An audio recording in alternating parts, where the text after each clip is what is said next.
With clear data and transparency, we can track what matters most: student performance. That is at the core of the new school performance and support framework, which just received federal approval from the Biden administration.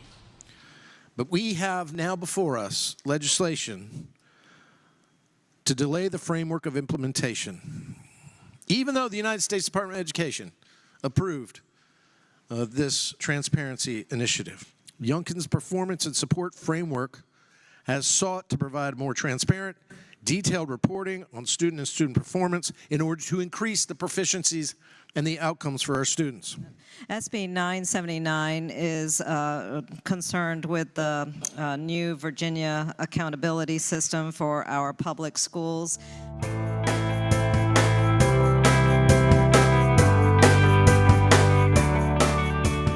The new accountability system prioritizes issues such as proficiency, relying on our SOL results, rather than integrating the key metrics of student growth and learning. Madam President, what I've heard is that we're slowing the train down.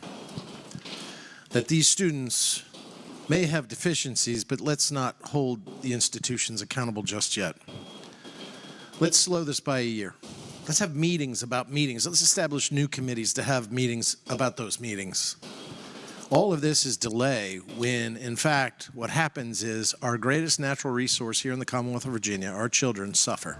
31% of the fourth graders here in Virginia were proficient in reading and 40% in math. I'm going to say that again. Only 40% of our fourth graders here in the Commonwealth were proficient in reading and 40% in math, while eighth graders showed even lower proficiency at 29%. If you look at these NAEP scores and the investments we've had, he's correct. We go back about 10 years when we started to see this decline. If there's one thing that we're responsible for, ladies and gentlemen, when we're in this body, it's the future of the Commonwealth of Virginia. And we need to fix it, and fix it now, because another year is another lost year of learning for these children. We've got to first be able to take a look at it and say, where are the problems? It's not designed to shame. It's not designed to shame teachers or school districts, but we need to know. We've got to know, even if there's some kinks that need to be worked out. We first must be armed with that information. We don't have time. Recent 2024 data from the National Assessment of Educational Progress reveals continued struggles among Virginia students in reading and math proficiency. The SOL and the NAEP results is attributed to Virginia's lower academic standards, where the state's proficient level aligns with below basic on the national assessment. Think about that. The definition here in Virginia, where we find a student to be proficient, is what the national standard finds to be and categorizes as below basic. And the future of the Commonwealth of Virginia lies within our students. They are our future. They will sit in these seats someday, and they will be the new economy.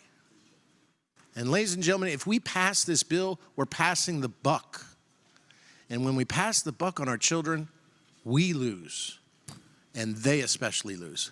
Madam President, I ask that this bill, SB 979, be defeated, and I thank you, Madam President. Requires 31 votes to pass. The question then is, shall the bill pass? All in favor of that motion will record their votes aye. Those opposed, no. Are the senators ready to vote? Have all senators voted? Do any senator desire to change their vote? The clerk will close the roll. 17, noes 22. Ayes 17, noes 22. The bill does not pass.